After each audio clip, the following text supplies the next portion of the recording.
Woodbrook by David Thomson. This is a Folio Society edition. It comes with a slipcover. Mine's a little faded. As always, I'm happy to have a faded slipcover because it means that the book that would have gotten faded is not faded. This front cover here is not merely an illustration. It is artwork in that it is, well, that doesn't, of course, an illustration is artwork, but what I mean is that it's cut out. These are pieces that are cut.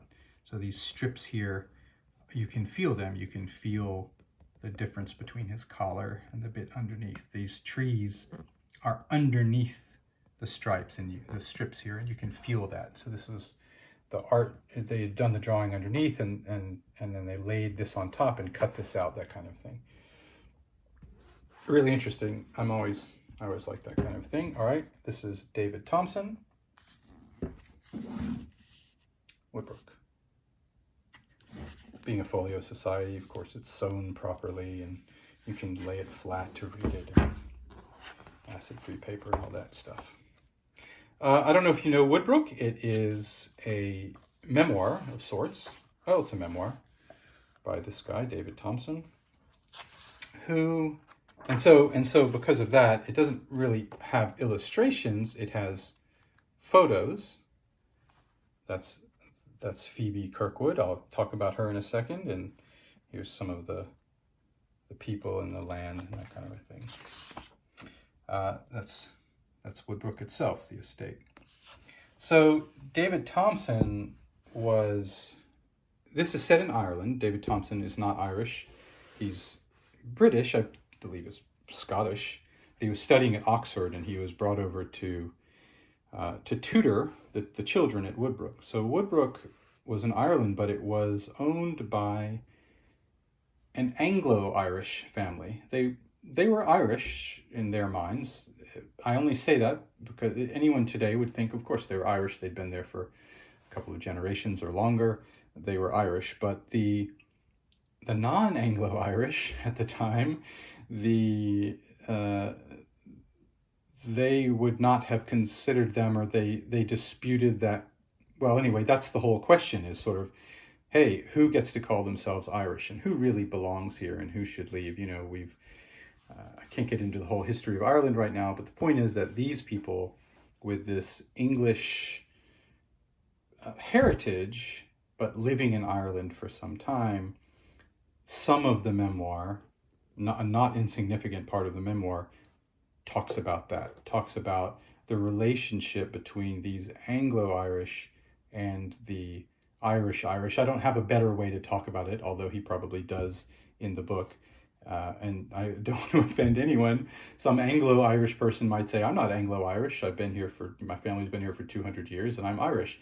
And then the Irish people, I don't know what they think. So anyway, the point is that he's a Scottish dude. He's doesn't have anything to do with any of that. He comes over to do this tutoring at this house, and he stays. He spends his summers there, and then he stays, he comes back again and again, and he's friends with the family. And more than that, he develops a romance with Phoebe, who there is a bit of an ick factor here because she was something like 13 or 14 or something like that when he first comes to be her tutor. And, it's a little weird. But in any case, he sort of develops this romantic attraction to her, and it seems reciprocal, and they have a thing. But that's part of it. But a bigger part is the time and the place. It's Ireland at this time, from this point of view, from an outsider's point of view, the relations between the different kinds of people, the workers there, the land itself. And it's good because the writing is good. It's good because his point of view is one that I haven't really heard before. The time is a time that I don't know a lot about. The time, and this time in Ireland is a time that I don't know about. The publication is nice. The paper is reasonably thick. It's not going to win any awards. It's reasonably thick. And, there are, as I say, there are pictures throughout of if I could get some focus, that would be great. There we go. This is the fair day at Boyle. And so if you're, I'm kind of interested in the history of it, as well as, what just the sort of the feeling of it. He's an evocative writer. That's Phoebe Kirkwood. So that's the girl. Well, we saw a picture of her already. Here she is at 15 years of age. And he was already deeply in love with her.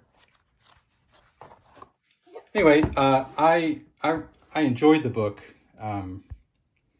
It's a weird one to recommend because I don't want to say you have to find an interest in that time and place and that sort of thing.